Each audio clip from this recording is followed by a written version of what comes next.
colleague ministers, members of the Diplomatic Corps, if there are any of you left with us still, I think so, yes.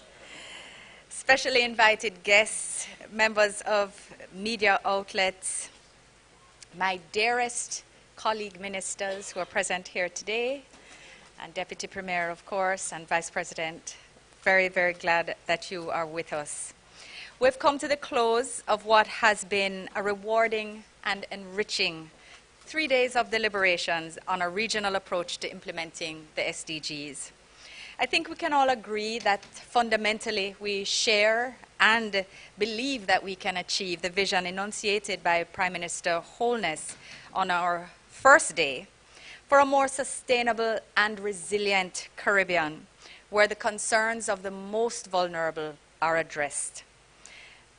As repeated in this conference, and several others for that matter, for this vision to become a reality, there is a need for a common regional framework where our collective will can be harnessed and channeled.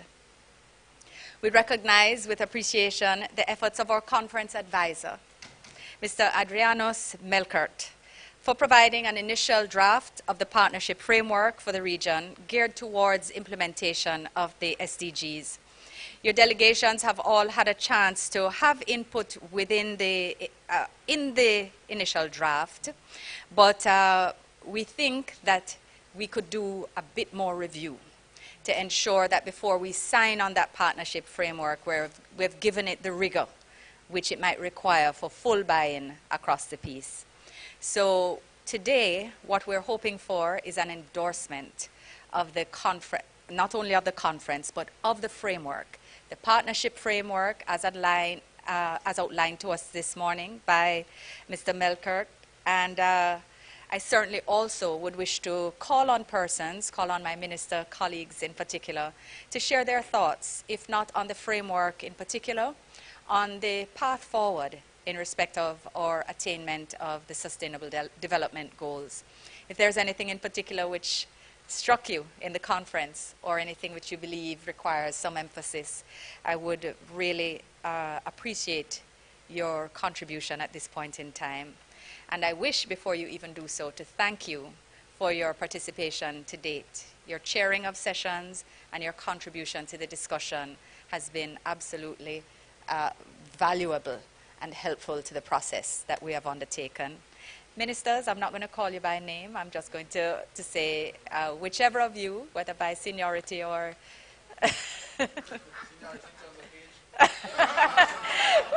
we have, like the Sustainable Development Goals, we have a host of criteria that we could choose from. Vice Premier of Montserrat, Delmaude, the Honorable Delmaude Ryan, we invite you to the podium. Thank you.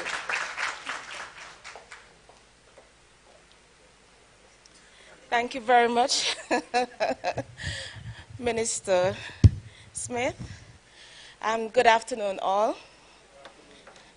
I find this week was very enriching, but also very tiring, in the sense that it was tiring with good stuff, good information sharing, good ideas and knowledge of what is available to us in moving forward as a region. And I'm also very much feeling a lot more comfortable in terms of what comes out now at the end. Because one of my concerns was, how do we ensure that small islands such as Montserrat, a British overseas territory, is not left behind in our implementation?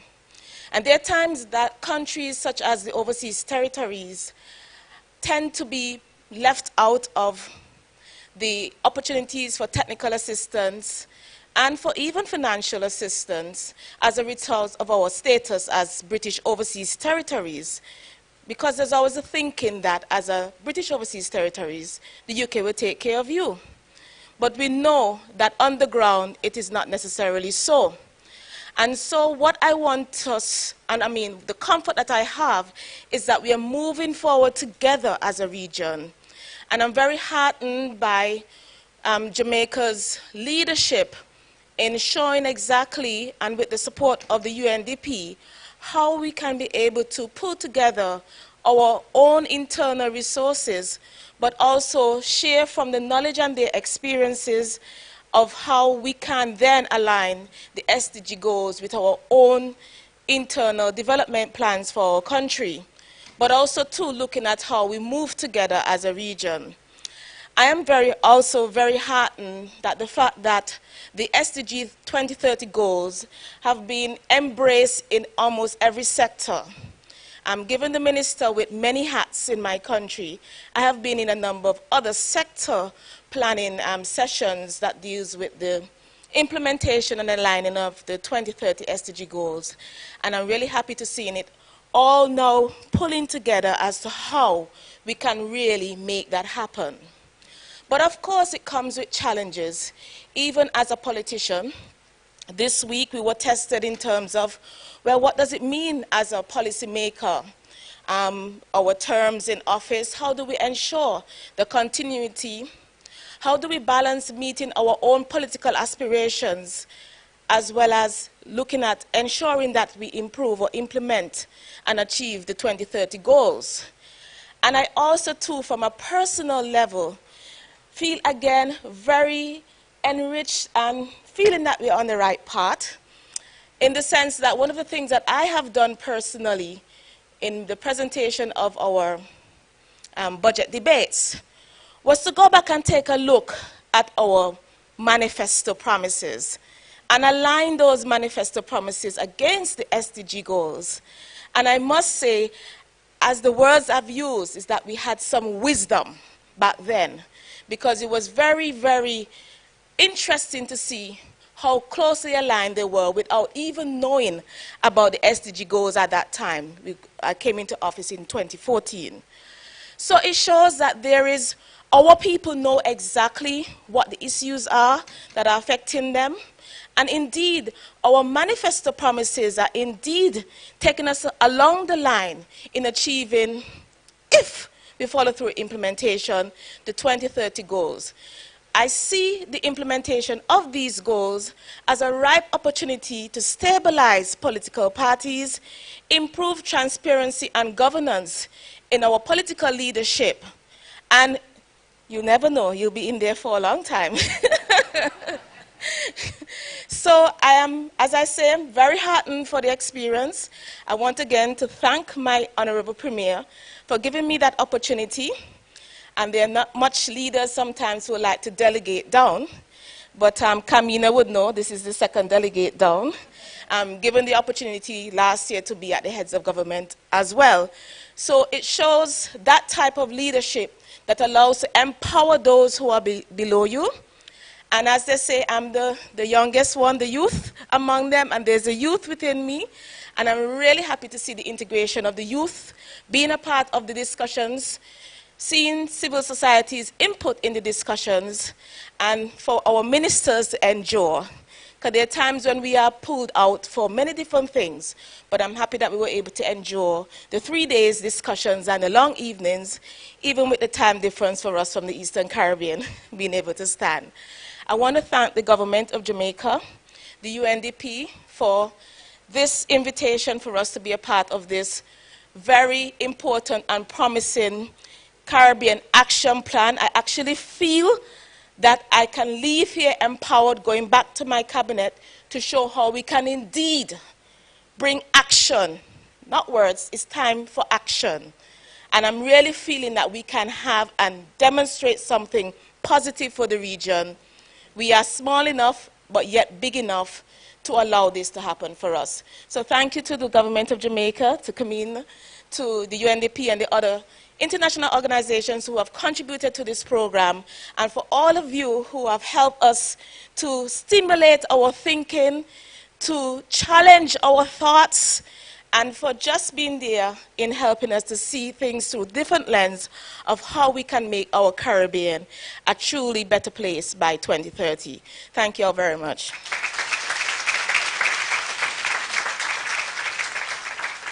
Don't you just love her? Well, The deputy premier took herself up and went down to Halfway Tree and enjoyed herself. She said she just loves the culture, she loves, and we're tracing the heritage because we think that there's some Jamaican in there. We do. And she says, you know, and because just with a little H sometimes, that's the only difference. We thought the same. So she says everybody thought, you know, that she was Jamaican and welcomed her, and she had the best afternoon. And Delmond, we welcome you, and we're going to trace that heritage. Thank you for your engaging words and your endorsement of the conference. Minister Brantley, Honorable Mark Brantley, Minister of Foreign Affairs of St. Kitts Nevis, we welcome you. Thank you so much. As you can see, they're sticking with the youth theme. That's why I'm next. And as you can see as well, we have 4 of us seated here as ministers, 2 males and 2 females. So there's absolute gender balance. So we are certainly moving in the right direction. Honorable Minister, I want to thank you for having me back in Jamaica. I'm always delighted to be here. I feel in many respects that it's a second home for me, having studied here. And so I'm very happy to be here and happy that my friend from Montserrat went down to Halfway Tree and enjoyed herself. From my delegation, we want to express our profound gratitude to you and your government for the invitation, but more than that, for the vision of putting this very excellent event together for the benefit of all of us. I was reminded that in my years here in Jamaica, there was a very popular song by Nadine Sutherland which says, "Action, not a bag of mouth." And perhaps it spoke to different themes, but I will use it anyway to suggest that what I think is important for us moving forward really now is to implement. I think that forums such as these are useful insofar as the discussion is concerned, the dialogue is concerned, getting different perspectives. But at the end of the day, here in the region, we have to focus on how we implement if we are in the next 12.5 years to achieve what we all hope we can achieve, which is the 2030 goal set out in the SDGs. I have learned a lot, and I think we are going to go back to St. Kitts and Nevis refreshed, certainly with a lot of ideas that we can use. I believe that some of the themes were timely and that they contributed immensely to what I hope is that forward momentum that we are now embarked upon. Insofar as the endorsement of the partnership framework is concerned, I certainly and my delegation, on behalf of my government, would like to give that our support. I think that the document that emerges from here builds on the momentum that we have been seeing. And my own appeal to all of those who are here is that we go back to our respective territories and our respective ministries, not forgetting what we would have experienced here over the last few days, but rather seeking to implement and seeking to take that, the word back, so to speak, that is now time for action. And that in our region we must engage, and engage in a very forceful way, a very robust way, if we are to achieve all the things that we feel we can achieve for the benefit of the region. I sat and I joked with my colleague from Barbados, my dear friend and foreign minister, that as I listened to one presentation today, there were 3 females, all PhDs it looks like, and I thought to myself that not only were we doing well in terms of gender, we were doing well in terms of education, because the standard that I experienced was certainly beyond anything that we could expect anywhere else. And so it reinforces my own thinking that notwithstanding our region is small geographically and small in terms of our people, the size of our populations, the reality is that within the CARICOM region, we have an immense pool of talent. We have incredible academics, and we have incredible people who are part of the policy making and the policy implementation. It is only for us now to harness those talents, to move together and to move us forward. And one of the things that impressed me most, and I don't know, I hope I caused no difficulty in saying so, but my dear friend Kamina took a photo with a member who I recognize from the opposition today, and they both held up placards setting out various of the SDGs. And I thought that it was profound, the symbolism was profound, because it says to all of us that this cannot be part of an election cycle. That if we are to achieve what it is we say we want to achieve, that government and opposition alike must be singing from the same hymn book, from the same hymn sheet, and singing the same hymn. So it is important, and I thought that picture, I sent it out. You know, I like to go on social media, and I'm part of the Twitterati. So I sent it out, and I thought that it was instructive. I wish I could get my opponent to stand with me and take a photo. Maybe when I go home I'll try it. But I thought it was very instructive because it says to us that we are joined at the hip in relation to this. And while governments may come and governments may go, that is a matter for the electorate. At the end of the day, these are principles which I feel we have agreed to at the international level, we've committed to, and now regardless of the party that happens to be there, we have to implement. So I believe that this event has been excellent. I think the arrangements have been excellent. My delegation and I are quite happy with all that we've experienced, and it is now, as I say, time for action. So action time, no more bag of mouth, and that means that I should sit and allow somebody else to speak. And I just would thank you again and thank the government of Jamaica for all that you're doing and continue to do in terms of leadership in the region on the SDGs and their implementation. Thank you all very much.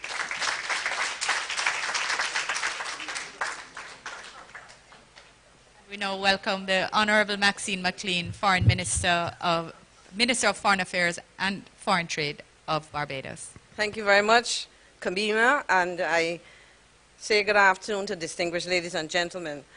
And we are not only engaging in gender parity, but we are also rising in age. So, and I will age myself by suggesting that it is really good to be back at University of West Indies. Having taught here for 18 years and having left the university in 1999, y'all can do the calculations.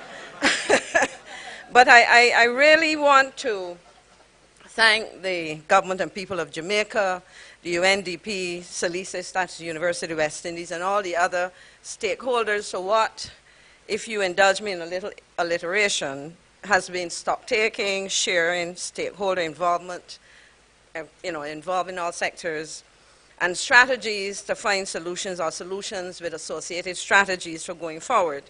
We've had an opportunity to hear some best practice, and I certainly want to thank those who thought to invite our featured speaker at lunch. Dr. Jaleh is the name, Idris Jaleh, I think that's the name, I hope I have it correct, because I thought that in sharing that, the challenge really is not that we don't know what to do, and I also want particularly to acknowledge the contribution of one of my former lecturers and colleagues, Dr. Neville Duncan. It was good to see you again, Neville.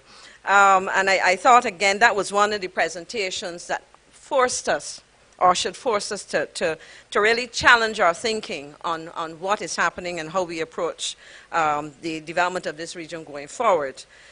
The combination of all these stakeholders really has allowed us to move away from a term that has been used over and over again, and for those persons who worked with me in Barbados in my ministry would hear me use the word all the time of silos, because we have been doing a whole range of things in the region.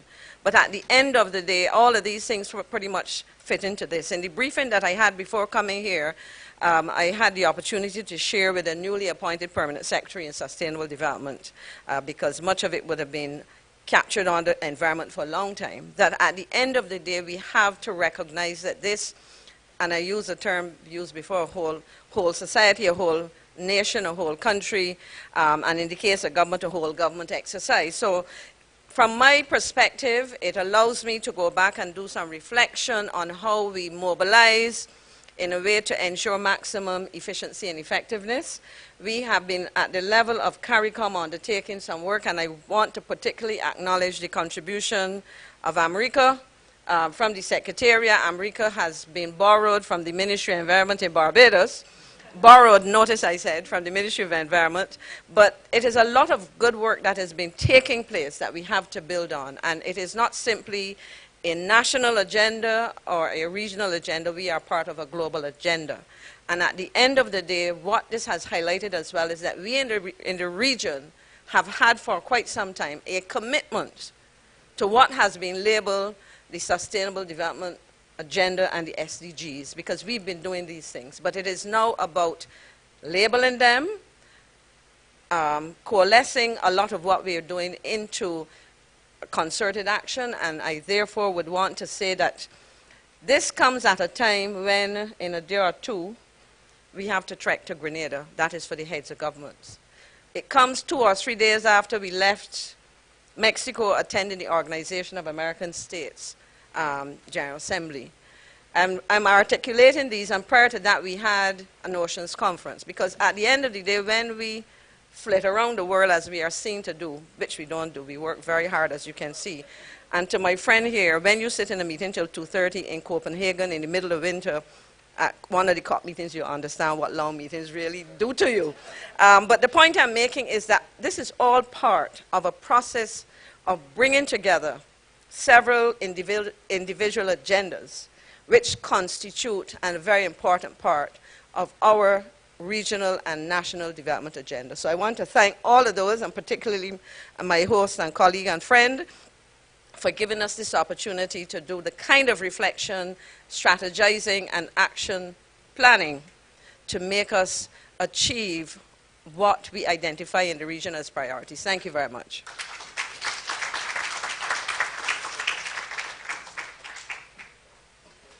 Welcoming the Vice President of the People's Cooperative Republic of Guyana, Honorable Carl Greenidge. Thank you ever so much, dear colleague, Minister Kamina Johnson-Smith, other colleagues who have acquitted themselves so well and have left me such a difficult task to follow, members of the High Table, friends, and other friends who I haven't seen, but I heard one name mentioned just now, for example. If I haven't had a chance to say to you hello, do forgive me. But I'm really wanting to join with my colleagues and many of those who've spoken at the earlier sessions to say how very informative and interesting this forum has been, certainly for me and for the Guyana team and Guyana delegation.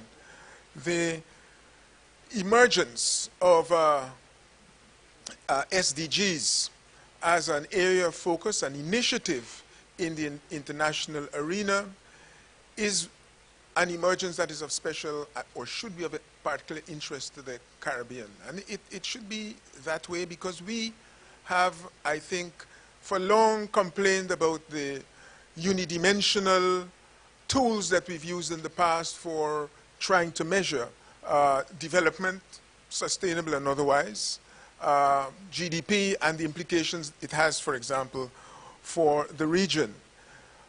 At the same time, the widening, if you like, of those criteria to cover the Millennium Development Goals was something that was perhaps, whilst it raised awareness or sensitivities in the region, was not entirely without problems, because I think the region has looked at MDGs in the past with some complacency, because so many of the indicators we were reasonably well served by policy in relation to those indicators, and so it wasn't really a massive problem. Now, as we recognize growing pressure from the populace and electorates and our own concerns about growing in income equality, the growing disparities between ourselves and partners such as Malaysia, who started off, I was saying to colleagues earlier, we started off with the same type of economic structures and handicaps of a country like Malaysia in the 1950s. And today, we are in two different worlds altogether as regards development and the sustainability of the development that we have attained. We speak now of vulnerability in this region. We're looking at the prospect of relatively low income growth in the period ahead. We are faced by graduation, problems of ODA not being available to us. It becomes especially important if resources are going to be not adequate, if we are going to be threatened by climate change, rising sea levels and the lot, that the measures, the benchmark, we get a good idea of the benchmark of where we are as regards those indicators that we regard as important. And that, more importantly, we fashion the tools of economic and other policies to ensure that we do not slip backwards. We're in a region where within the last decade we have experienced that, and that we can now move on a front where we have, I think, without doubt, lapsed in the past. And for that reason, I'm especially pleased at the way that the organizers have put together the program, because as you know, it has focused quite a lot on the challenges of implementation. And I was especially enriched, I think, by listening to the trials of those who collect and analyze our data, and who are able to say how much more needs to be done if we are going to know where we are, let alone be able to chart where we should go. And then, of course, the question of transformation. Implementation has traditionally been a problem in the region. It may be not, well, it may vary very much between countries, but we see it certainly at the regional level. The challenges and difficulties of implementation, as I like to say, whilst everybody else believes that there's no silver bullet, sometimes I indulge a little bit by saying that there is. One of the things that we as leaders, and that was highlighted, I think, very eloquently in the presentation by Dr. Idris Jalla, the question of prioritizing priorities, identifying priorities and living by them at the level of policymakers. At the national level, it is a problem, and I dare say it may be not perhaps as chronic in Jamaica as it is in other places. I don't want to mention any other names lest I can't get back home. But it is a feature of the region that we want to have our cake and eat it at the same time. Priorities are important in terms of this issue of transformation. It is also extremely important in terms of leadership, and what I think we can, I have in fact been able to take and glean from the exchanges, is that in the process of transformation, we have also to devise mechanisms and to impress upon leaders the role of transformational leadership, because a lot of the things, I think Jala was saying today, doing, if you do what you're supposed to do, doing can transform being. We in the region, I think, concentrate a lot, the work of the, and I'll say this and duck, the work of the new school and the subsequent plantation economists is all about being, in my view. And the tendency sometimes to discourage. We got very critical, piercing and perceptive analysis that doesn't really get far beyond initiatives for getting us out to where we are. Where we know why we're here, and we can tell everybody, but we are always in a situation where we can explain also why we can't do. What we have to be able to do now is leaders that are not only focusing on what is to be done, but also taking responsibility to what is going to be done. And I'm a politician, so you may have a suspicion that I'm only saying it because I don't have constituents here, and I don't have to worry. But in the course of Guyana's election campaign, I did, at the risk of upsetting my colleagues, call upon the electorate to say, look, all of these things that you were upset about, slow implementation, corruption and the like, your job is to hold our feet to the fire. Hold our feet to the fire, hold us responsible. And I think that has come out in many ways as regards, in terms of the exchanges, at least those that I've been privileged to hear.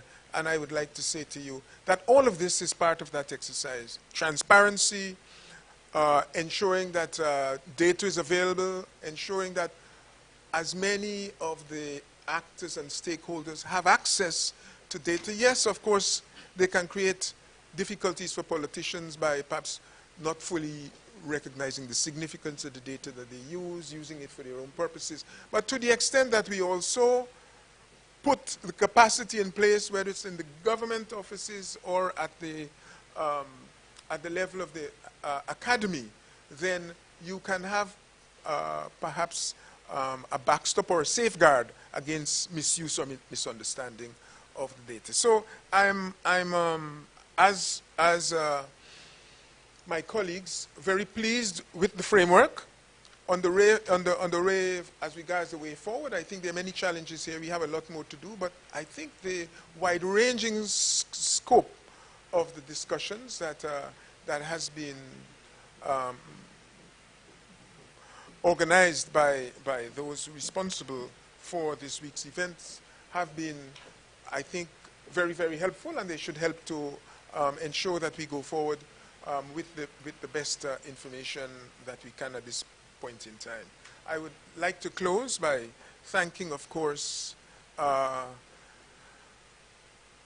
Kamina for in her usual gracious manner, not only allowing me to participate, but also pretending that the presence was useful and it enhanced. She's very good at that, you know.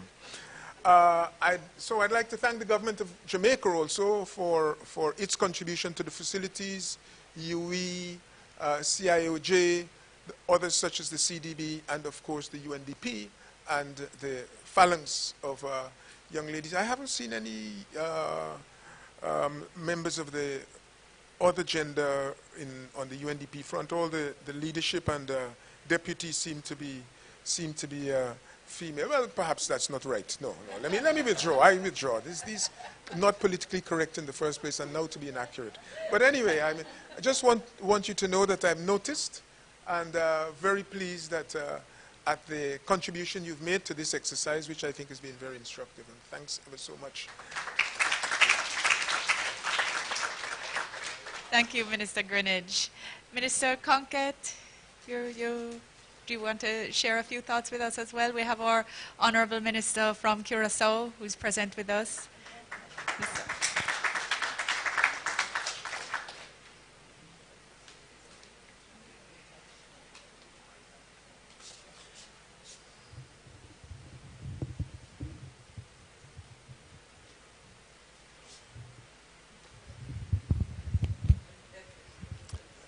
Thank you, Minister. Ladies and gentlemen, it has been a real honor for us to be here. I did experience the conference as a very informative. It gave us a better sense of where we stand as Curacao in pursuing the SDGs. It was, I'm not allowed to say I'm happy, but it gives a little satisfaction to hear that the challenges we are facing in Curacao are not that different as those as the other countries in the Caribbean are facing. So it gives us hope. And we had a meeting with Dr. Harry of the Planning Institute. He offered his wisdom, knowledge, ability to us to help implement our master planning. And I look forward to reach out to the other countries also as brothers in the Caribbean to help us out, and we help you out in achieving goals. Since my colleagues here spoke that long, I will keep it this short. Thank you.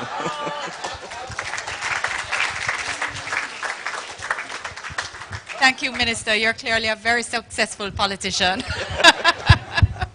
But we're happy to acknowledge that there is one specific partnership that has been fostered, and we're happy that PIOJ was able to meet with you and that you'll be able to work going further.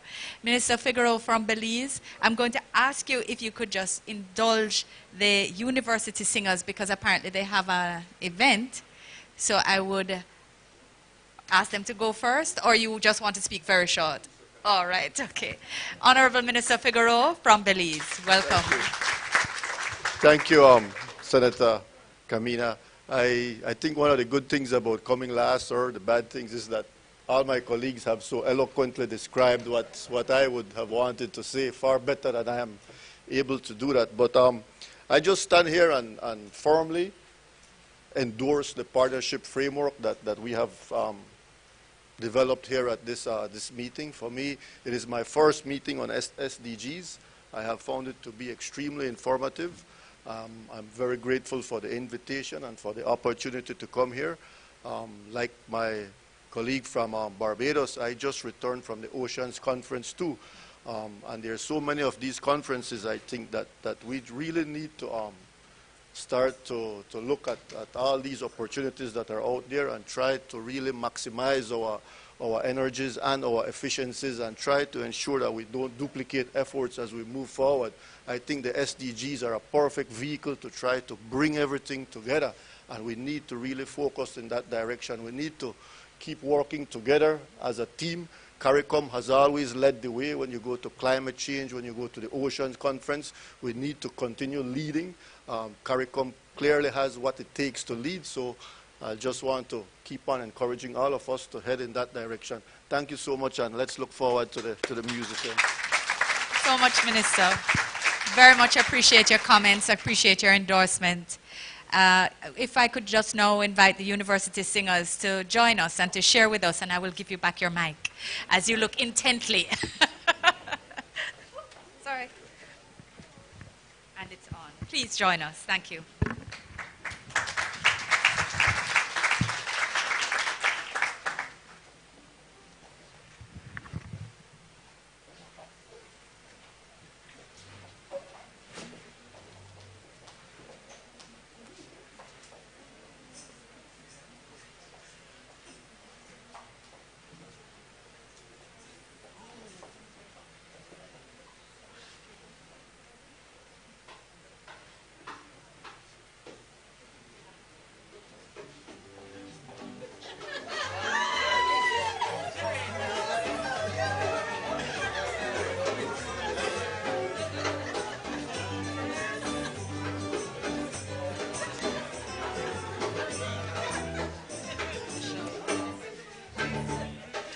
Long time, girl, me never see you.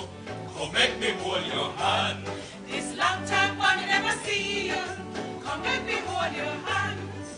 We let John cross, sit down for tree top, pick off the blossom. Make me hold your hand, come. Make me hold your hand. This long time, girl, me never see you. Come make me wheel and turn. This long time, girl, me never see you. Come make we have some fun. We let your cross, sit down for tree top, pick up the blossom, make we wheel and fun, come, make we have some fun. This long time, boy, we never see you. I wonder where you been there. This long time, boy, we never see you. Me think say you did gone where? Who is your mother? Who is your father? Who is your sister? Are you bookless brother? Everybody fine, girl, but crosses them for me. For the mother girl, my live with Wisey, I walk out tell life for me. She walk on telling everybody that her real father is me. Hard time take me, me woman, she left me like Billa wreck me and was crosses catch me. For me catching flea, girl, yes, me catching flea. Why, oh, why, oh, why, oh, why, oh, why, oh, why, oh, why. And trust me, girl, as me see you, me throw me troubles away. And trust me, boy, since me see you, today is a brighter day.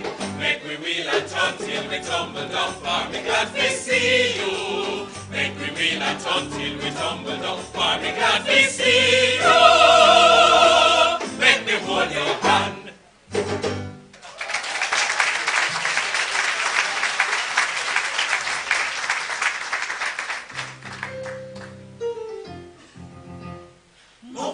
Eliza, girl, you don't hear your mama, they call you. Make your mouth a galang, you don't hear your mama, they call you. Your mouth a fly, you must lie. Remember, say me, they warn you. Liza, keep on your mouth. Liza chat, she chat, la, she chat, she chat, she chat. She chat, chat, chat, chat, chat, chat, chat, much more than a parrot. This chatty, chatty lion, her mouth is never tired. take Miss Mary business, run go carry it to Sue. You take Jemima business, run go tell it to Miss Lou. The two of them a plan fit on your mouth back at you. Liza, keep your mouth. Liza chat, she chat, and when she no know, she walk about from pillar to post and make some people ball. So if you see her come your way, no give her nothing to talk about. Liza, keep your mouth.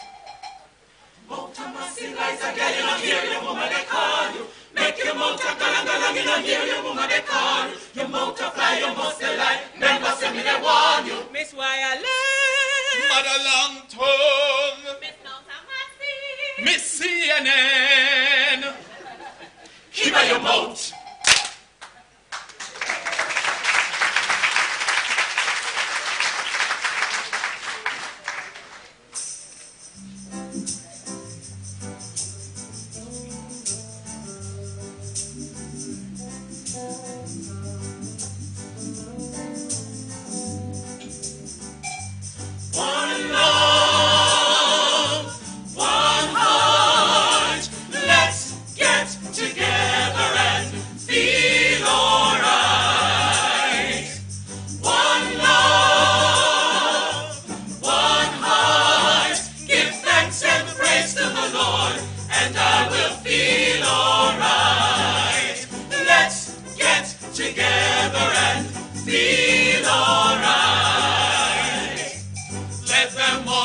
All their dirty remarks.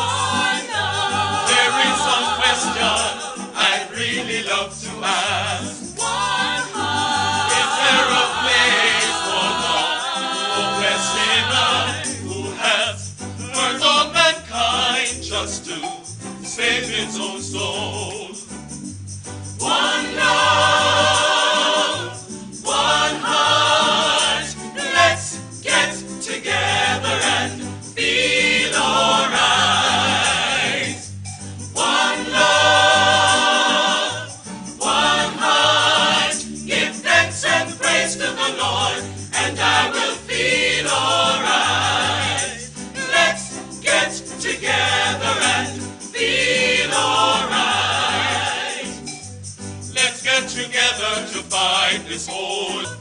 One heart, give thanks and praise to the Lord, and I will feel alright. Let's get together and feel alright.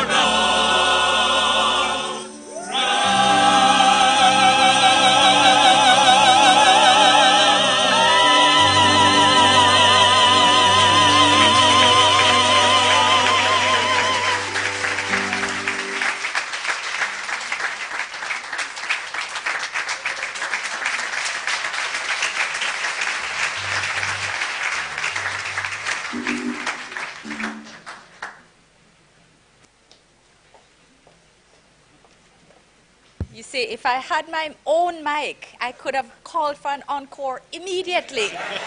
But instead, I'll just ask everybody to join me in giving them one more hand. They're so fantastic. Thank you so much for sharing with us. Thank you. I'm going to now invite the co-hosts, our wonderful, wonderful partners, the UNDP and the UE, to share some final comments with us as well. They've been the quintessential partnership. They have been the quintessential partners in pulling this conference together and in the excellent work that has been done. I'm going to invite first to the podium Mr. Bruno Pueza, the resident head of the UNDP. Sorry, the MSDF has thrown me. And I'm going to invite you, though, Bruno, to come and share some final thoughts with us. And thank you all again for all your work and support in this event.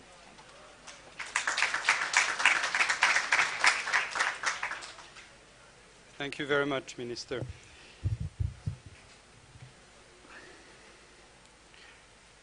The Sustainable Development Goals are an integrated platform. They're numerous, 17 of them. They're ambitious. They're going to be a bit of a challenge. We've all sat through far too many of these international conferences, right? This one strikes me after 3 days on this difficult subject as somewhat different.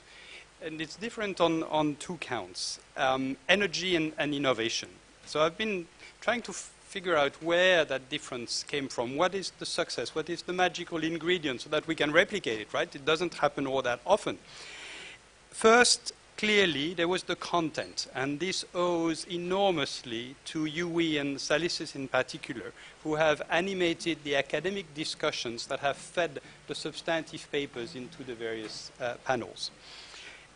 And we've also gotten to enjoy the extraordinary premises that UWI has put at our disposal. The second ingredient is clearly the presence up until this very moment of the ministers, and this is an essential ingredient. You have kept us present and focused on these discussions. And this again reflects the specific contribution of Jamaica, because let's face it, when Jamaica invites, people come. And there I have to give credit to the Minister of Foreign Affairs in person and to all her team. We've been working very closely with them the past few months.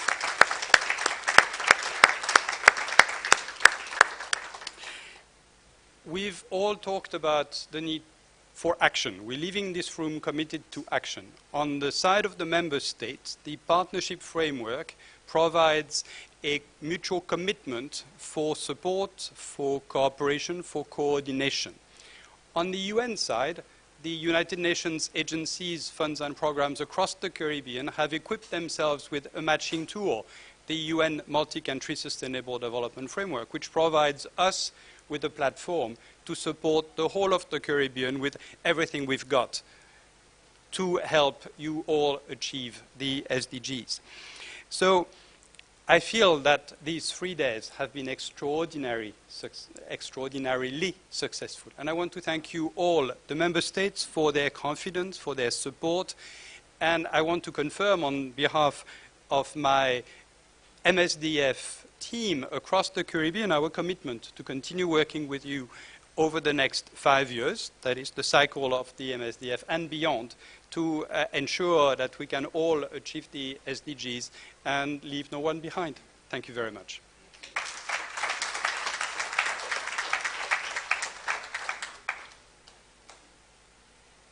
Now we'd love to invite Professor Audrey Henry Lee, representing UWI, and Salisis, of course. Thank you so much, Professor. We welcome you to the podium. Yes, thank you. Good afternoon, ministers, ladies and gentlemen. It has been a wonderful 3 days, hasn't it? I mean, I'm very tired, but I am going home extremely satisfied that we have such a successful conference. On behalf of UWI and my colleague David Smith, who did an excellent presentation earlier, I want to thank you for allowing us to partner with you. And I think all of us should give the UN Caribbean a resounding round of applause for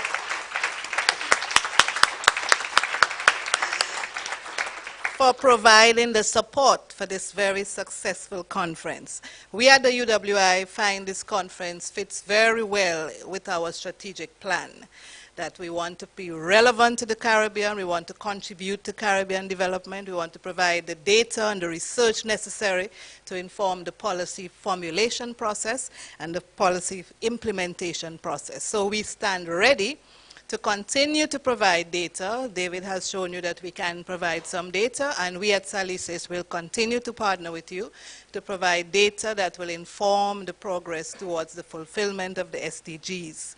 We look forward to the continued dialogue, and I want to, again, I said it to Elsie, I believe, that I am so impressed in the way that the ministers stayed for all 3 days to listen to us. And I think we need to give them a round of applause.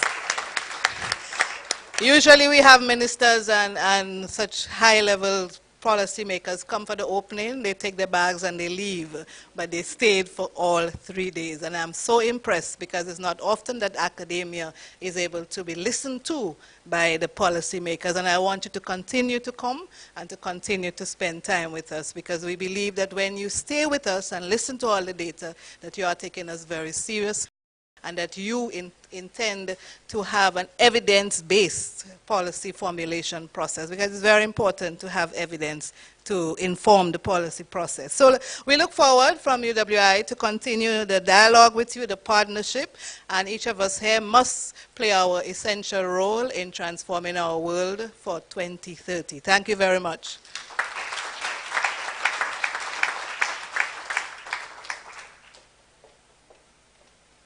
Thank you, Professor, and thank you also for mentioning Professor Smith, Dr. Smith.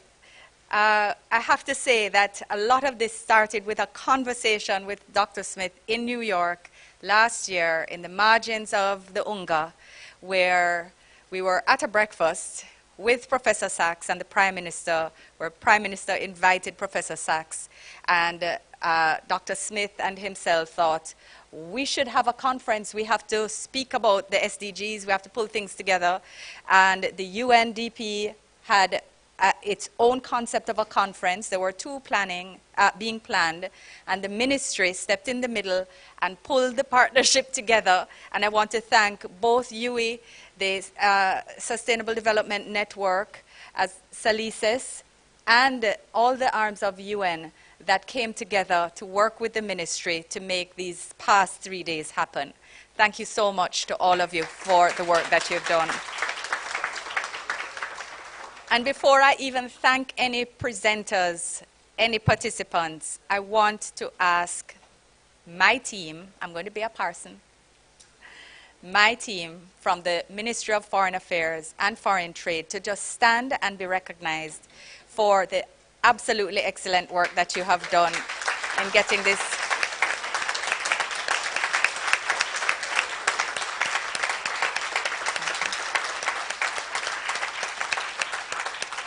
Thank you so much. You have just been excellent. You really have done a fantastic job, and I want to thank you for that.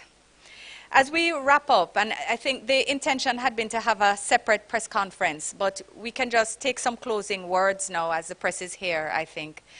Just pulling together recognition of Professors Sana and Sachs, Ambassador Courtney Rattray, Dr. Yal, and all of the ministers who chaired sessions and those who supported sessions.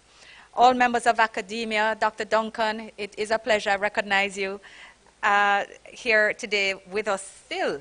Again, thank you for that as well. I want to acknowledge specifically the role of the UNDP representatives and the wider UN family, who not only continue to demonstrate interest in a real way and support in a real way to all of our countries, but who have shared with us the greater potential of the MAPS program, mainstreaming, acceleration, and policy support tools, adopted by the UNDG in 2015 as a common approach, and in making it real for us. It's important for us as policymakers to see how these things work and how they can work, so that we can give them support within the relevant line ministries.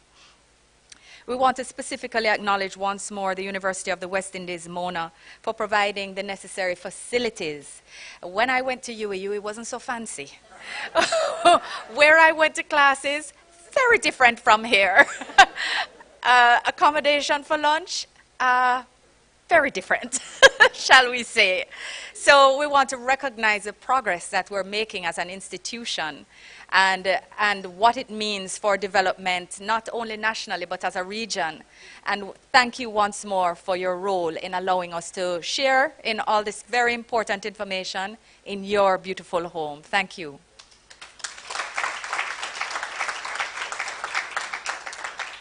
We want to just reaffirm the calls coming from young people, women, empowering Vinette, yes, And other vulnerable groups, such as persons living with disabilities who have had a chance to raise their issues, ventilate them in a full and expansive way, and have them not only listened to, but have them included in planning, which is coming forth from our discussions today. Want to emphasize that our goals must address shared challenges as well as our diverse national realities and priorities.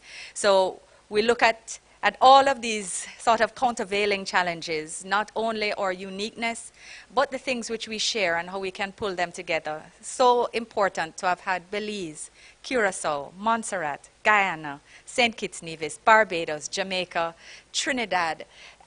Who was not represented here? Everyone was represented. Grenada, where St. Lucia. St. Lucia unfortunately had to leave, but I believe her delegation is still here. We're here together planning Suriname, Suriname, Antigua and Barbuda, St. Martin, St. Vincent and the Grenadines. Please tell me, don't make me leave anybody out. As I didn't have a list. Cuba was here as well.